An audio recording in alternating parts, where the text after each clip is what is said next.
Good afternoon. Thank you so much for joining us and for lending your expertise again to HPIO's Health Value Dashboard work. I'm Reem Ali, Vice President of Healthcare System and Innovation Policy at HPIO, and I also have with me in the room Amy Bush-Stevens, Zach Reet, and Alana Clark-Kirk from our team. We are in the final stretch of compiling and laying out data for the 2019 Health Value Dashboard and really wanted to take the opportunity to touch base and finalize our layout of the equity profile component of the dashboard. So I want to share with you the agenda for our meeting. We did post this online and send to you ahead of time. I'll be doing a quick Dashboard Equity Profile 101 just as a refresh for the group and highlight the updates we have made to the 2019 equity profiles. I'd also like to review the new equity profile layout with all of you, and then we'll have some opportunity towards the end of this meeting to have a more in-depth discussion about how we can improve upon the layout and messaging of the equity profile component of the dashboard. Just as a reminder that both the agenda and the pre-read meeting materials are posted on the Health Measurement Advisory Group page. We will also be posting a recording of today's webinar after this meeting. On that page, you will see that we have the equity profiles and the Health Value Dashboard equity metrics, so the 2017 Health Value Dashboard equity profiles and the 2019 Health Value Dashboard equity metrics, so the full list of metrics that will be included in the 2019 dashboard. In the email that you received prior to this meeting, you also had an Excel sheet that will serve as our equity appendix. This is still in draft form, but it does have more specific information on each of the metrics that are going to be in the 2019 equity profiles.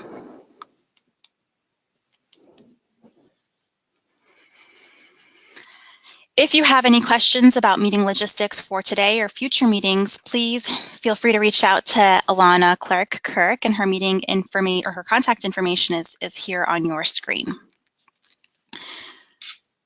We would like this to be an interactive webinar and encourage you to type your questions into the chat box, or you can raise your hand if you'd like to speak using the hand icon. I'll pause for questions throughout the meeting, but again, feel free to type in your questions in the chat box.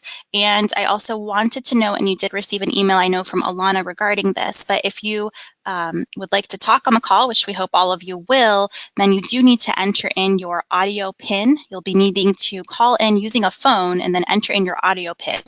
And your audio PIN is going to be at the top of your screen. Each participant has their own individual unique audio PIN. You can see here the objectives for today's meeting, which closely follow the agenda, so I won't spend time going over that. And just before we get started, we had a quick poll question for you. And the question is, how many of you have been on this dashboard journey with us before, either participating on a work group or a part of the broader Health Measurement Advisory Group? So this might be some folks' first time or second time around, or some of you may even have been with us for this now third edition of the dashboard. Everybody should be participating. All right, so go ahead and share the results. All right, well, look at that. We have about half of our group today that's really been in it for the long haul and kind of has been there and done that. And we really appreciate you sticking around for this third edition. We really do hope to make it even stronger than the previous two editions.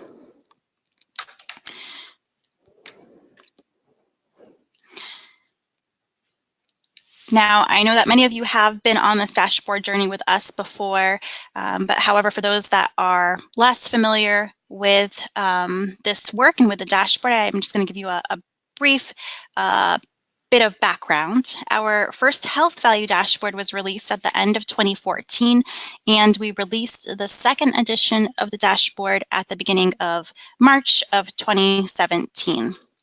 Our organization has made a long-term commitment to update the dashboard every 2 years with the help of this advisory group.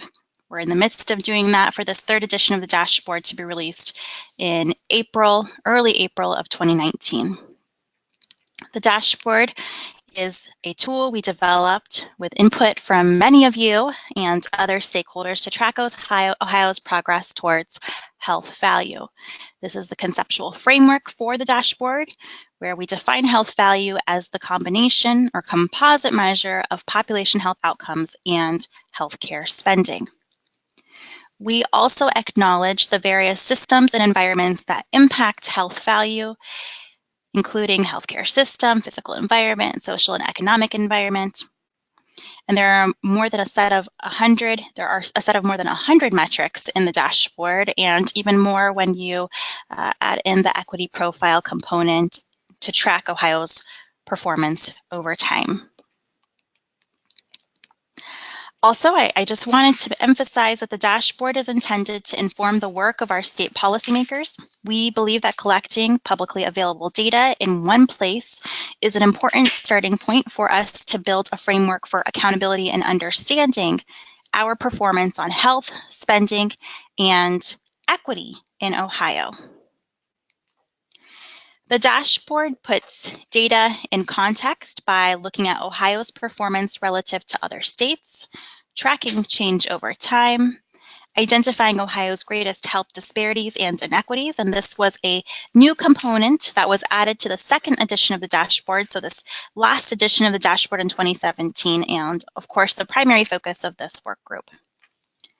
This is our second dashboard partnering with researchers at Ohio University for compilation of data, and they have been extremely helpful as we have compiled the data for the equity metrics. Here you see the various work groups that we rely on to update the dashboard. We have 22 members in this health equity work group, and happy to see that I think many, if not all of you, have been able to join us for this meeting. As I mentioned, the first time we introduced the equity profiles in the dashboard was in the 2017 edition, so that second edition, and we have received very positive feedback about the data and information. With that said, we really do want to build upon and improve the effectiveness of the profiles, and we'll discuss opportunities to do that more later on this afternoon. All right, so I want to also just review the 2017 dashboard equity profiles. This was the last edition of the dashboard and the first time that we introduced equity profiles into the dashboard. We look at both health disparities and inequities across a set of 29 metrics in that 2017 dashboard and examine those metrics by race and ethnicity, income level, education level, and disability status. We used a disparity ratio to calculate the magnitude of difference between the group with the best outcomes and the group with the worst outcomes when the data was available to identify some of Ohio's greatest health disparities and inequities across those population groups. I'm going to pull up on my screen, and I know that you have in front of you well, now it's gone, but I'm going to pull up on my screen the equity profiles, and just wanted to share with you what that looked like in the 2017 dashboard. So we focused the 2017 dashboard on the population domains that were in that main dashboard. So here you see the equity profile for population health and the breakouts by, you can see for adult insufficient physical activity, education level, race, ethnicity, income, disability status, and we included all the categories when that data was available, moving on to access to care, and so forth. We also, when possible, provided a calculation of the estimated impact if the disparity or inequity on a metric was eliminated to answer the question, how many Ohioans would have a better outcome if their prevalence or exposure rate were that of the group with the best outcome? Now, some of these facets of the profiles we do intend to keep for this 2019 dashboard. However, there is an opportunity to improve upon some of these elements. So going over the updates for the 2019 dashboard equity profiles, I just wanted to pause here and see if anybody had any questions or if we had any questions in the chat box before I move on to the updates for the 2019 dashboard equity profiles. And you can just click on that hand icon if you'd like to speak, or feel free to type into the chat box if you have a specific question about the 2017 dashboard or any of the information I've covered so far.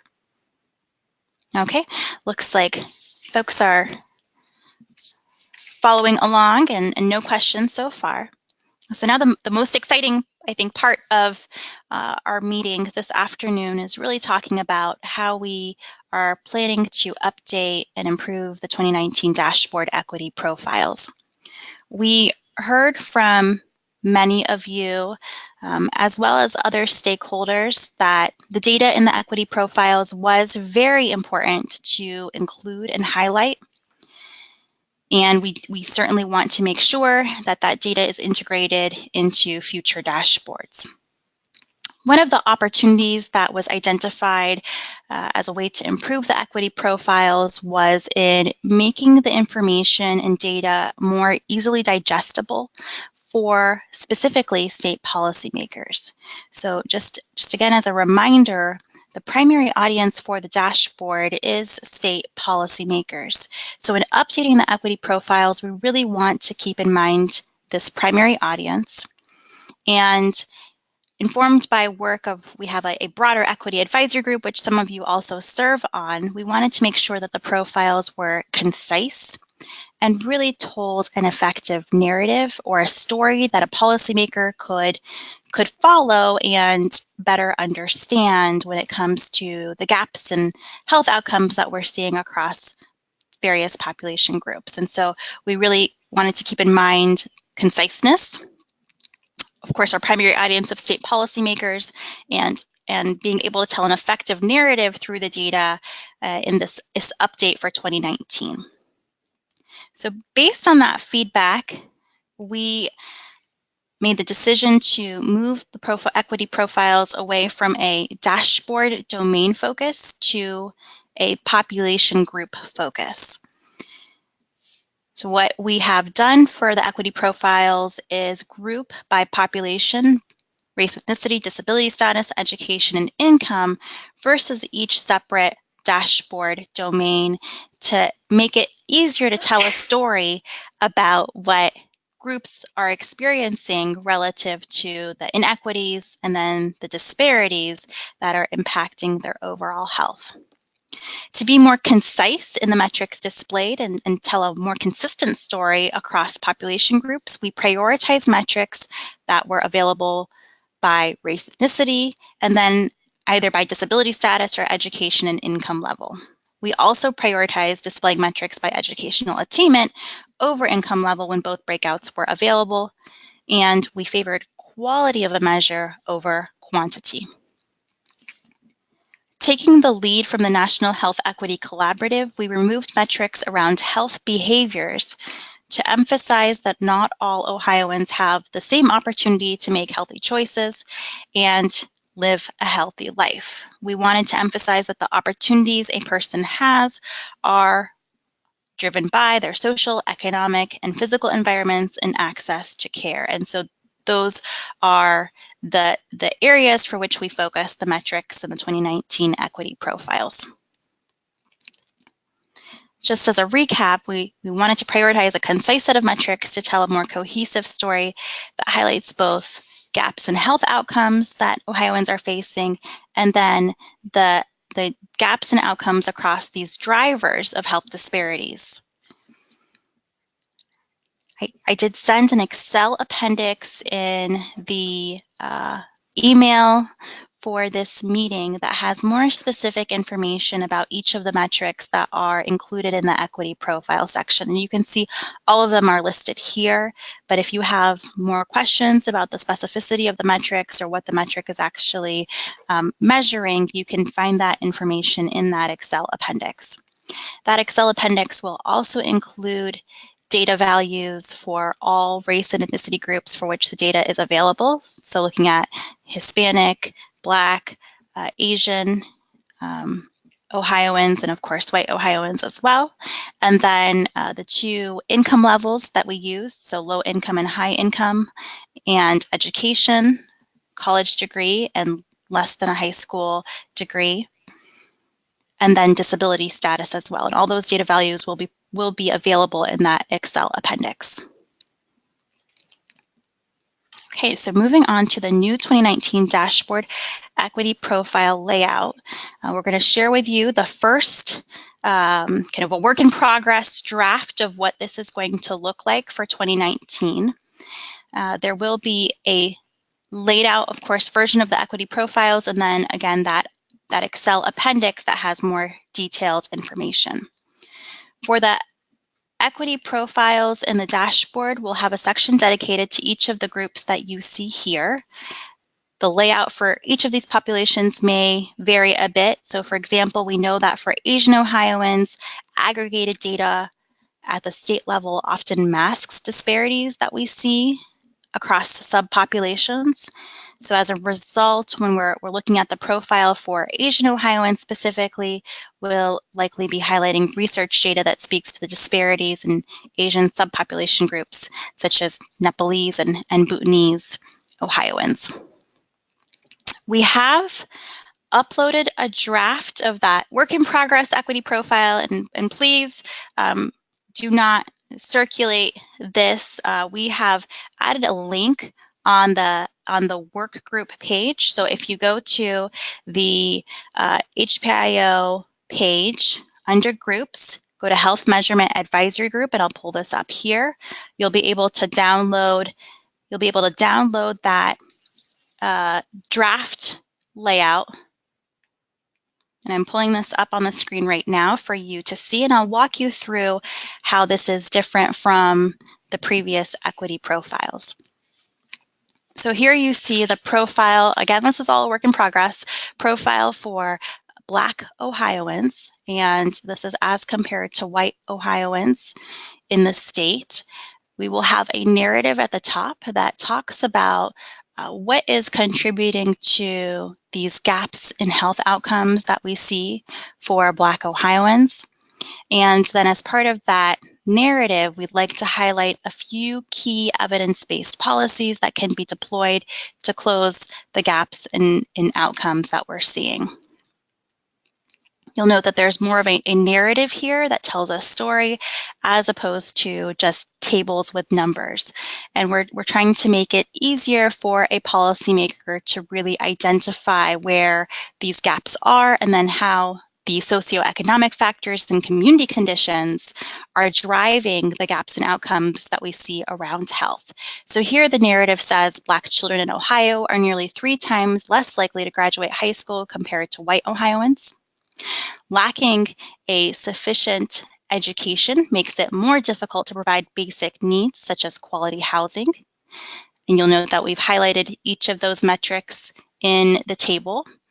And then that this has led to large gaps in health outcomes for Black Ohioans, highlighting infant mortality, where Black infants are dying at 3 times the rate of white infants in Ohio.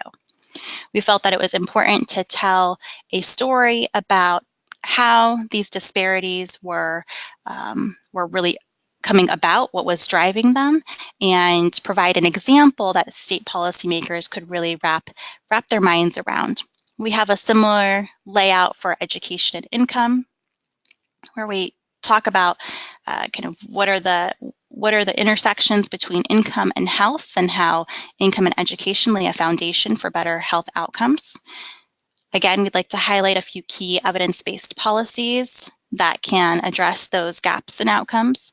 And then we tell a story about how Ohioans with less than a high school education are more likely to experience gaps in outcomes related to socioeconomic factors and community conditions, and then how those can impact gaps in health outcomes for Ohioans with less than a high school education.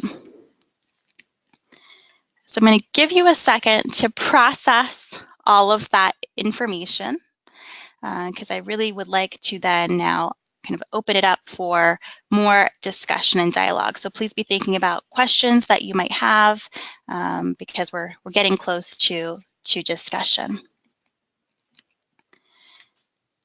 Along with the equity profiles, we also would like to have a section that speaks to the need for disaggregated data. We heard this loud and clear from many of you and our broader equity advisory group, that there was this need to highlight a lack of disaggregated data by different population groups, the need for more standardized collection and reporting, issues with suppressed values, issues with subpopulation data, as I described, specifically for Asian Ohioans, but applying to other groups as well, and then local level data. And we may be able to highlight some local level data in the equity profiles as well.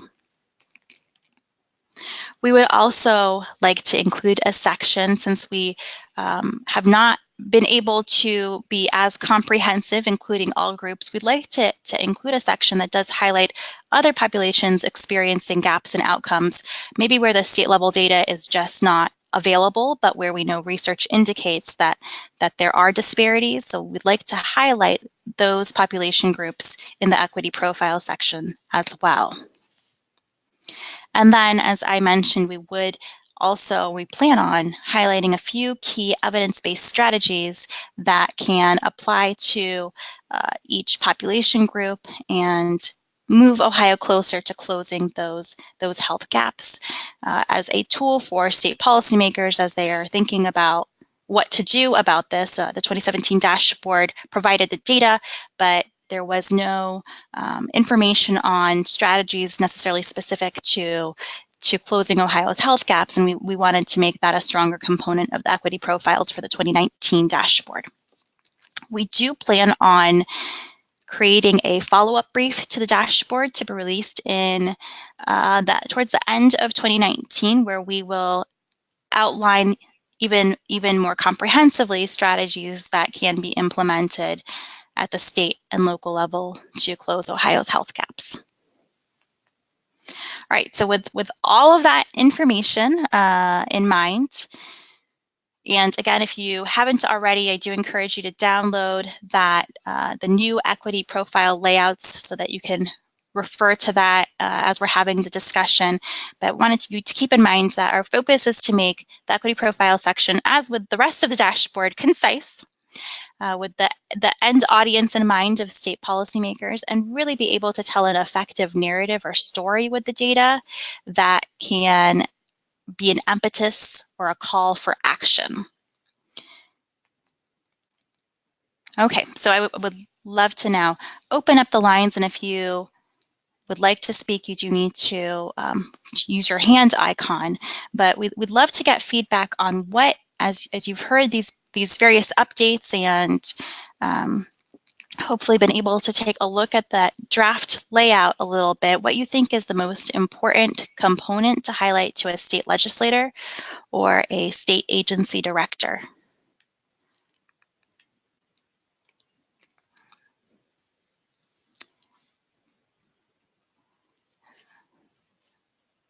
So we'll wait on if anybody has any questions in regards to this.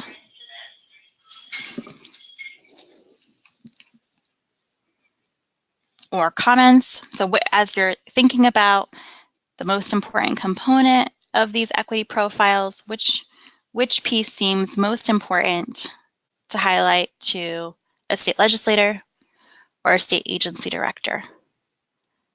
Oh, I know it's right after lunch, but we really want your feedback on this. Well, let me start off with kind of a broader, I guess, question to the group. Do you think we're moving in the right direction? Do you see this as an improvement from the 2017 equity profiles? Or are we not reflective of where you think this should be going?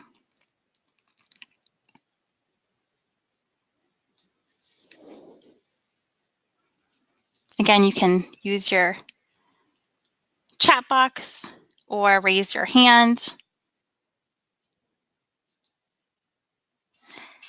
And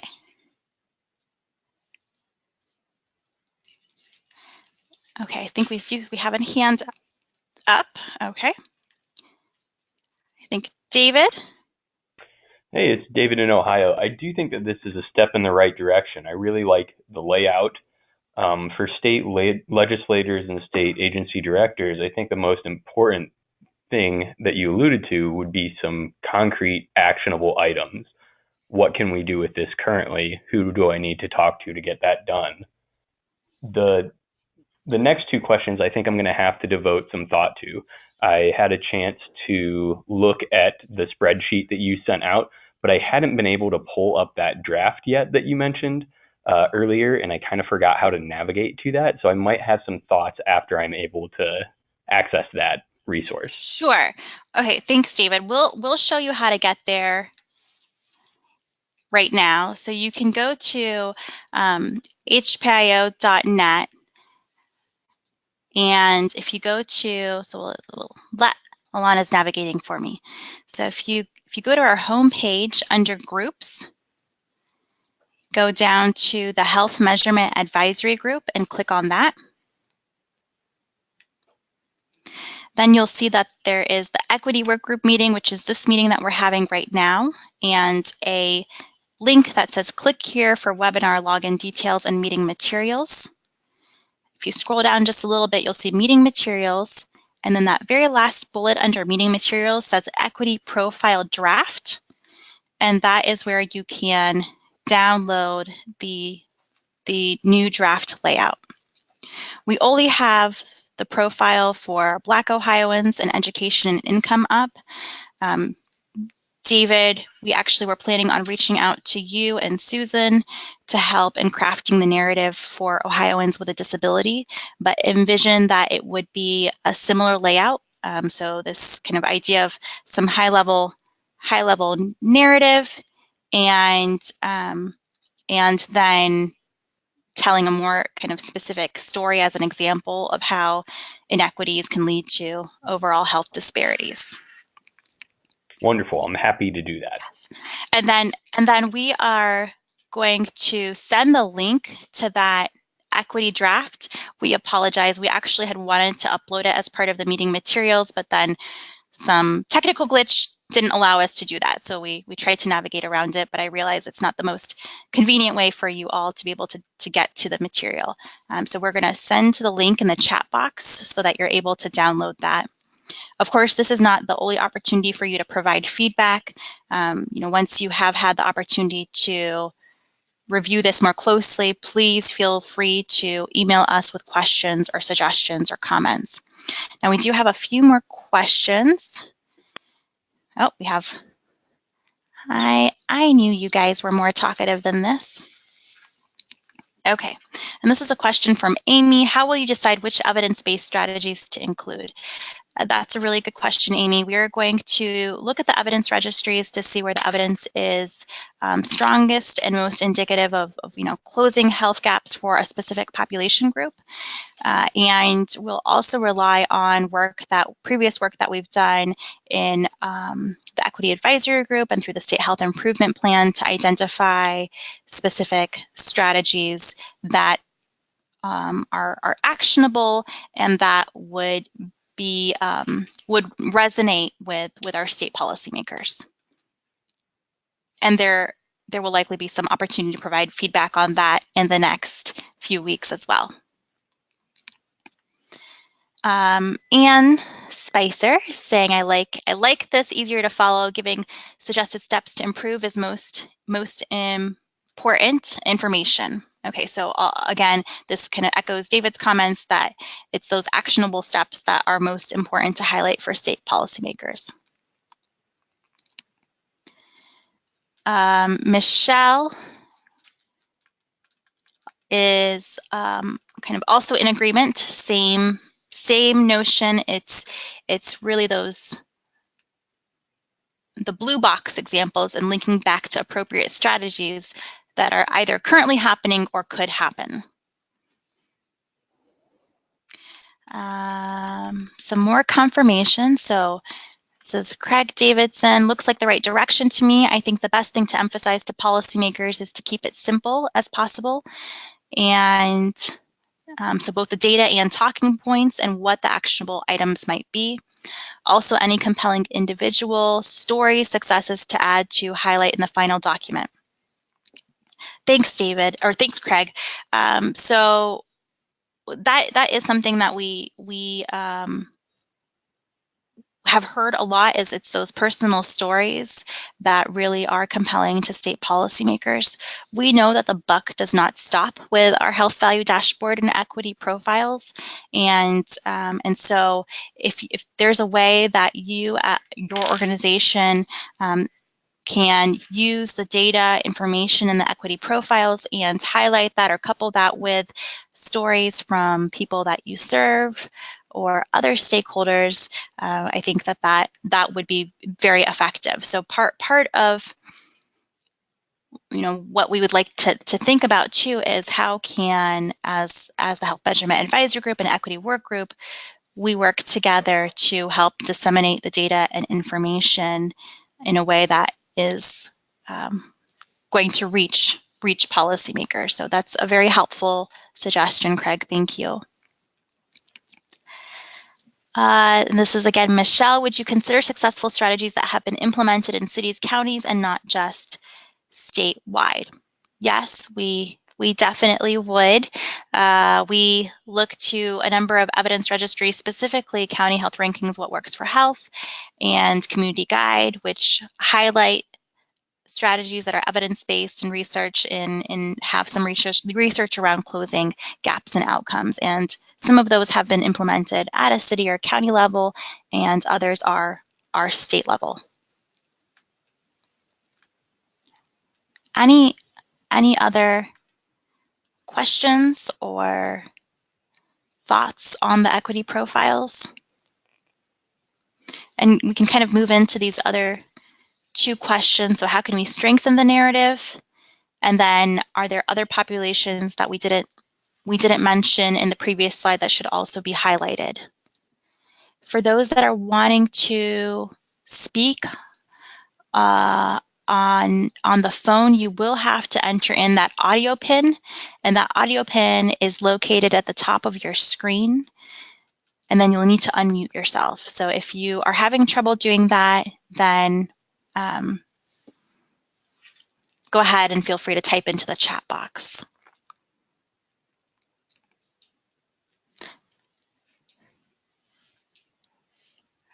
I think we have any other thoughts or questions? I'm not seeing any.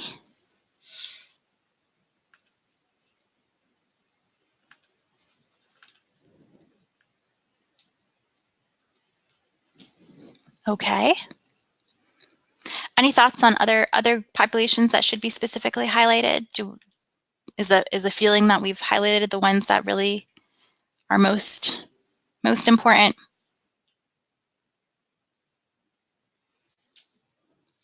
Okay. All right.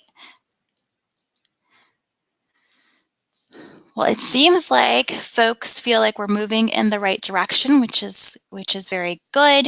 We, of course, this is again the what you see or what you've downloaded from the groups page is a work in progress, and we will be refining that narrative. And then, of course, there'll be work that goes into identifying those evidence-based strategies. I think we have one more question. Be sure to get to it. So Susan says she loves the change to focus on profiles for disadvantaged groups and agrees that the brief narratives are clear and compelling. Thanks, Susan. We appreciate that feedback.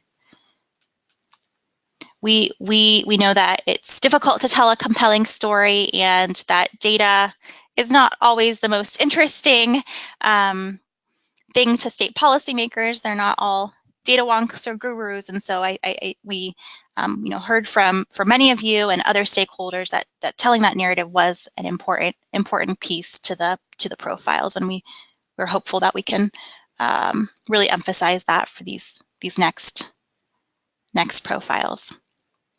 Okay, it seems like we don't have any more questions or comments. Y'all are a quiet group this afternoon, but we will have a meeting next week that you all should have received an invitation to, and that will be Tuesday from 10 to 11:30 a.m. We'll be talking about the full dashboard and changes or updates that we've made to the full dashboard, get some additional feedback around dissemination and opportunities to refine messaging, and also provide an update to the full group on the equity profiles. And we've also invited our full equity advisory group. So some of you may have gotten 3 different invitations to join this meeting, but that will be another opportunity for you to provide feedback. We also wanted to mention that we will be releasing the dashboard in early April, so just in about a month from now, a little over a month, and we'll be releasing the dashboard at 3 forums across the state, one in Columbus, and that will be the first dashboard release forum, along with Cincinnati and North Canton. And we will be looking forward to having you all join us at one of these forums, and we do have the registration link up for these forums. So if you haven't had a chance, please do register. We'd love to see you there. We always love to see our health measurement advisory group and work group members in the audience when we're talking about the dashboard, and thank you in person for your commitment to this work. This link is also found on the events page on our website. So if you go to our homepage under events, you will find a link to registration. All right, and with that, again, please feel free to reach out to me with specific comments once you've had a chance to digest those profile layouts a bit more, and we're happy to receive your feedback and hope to see some of you on the webinar next Tuesday as well. Have a great afternoon.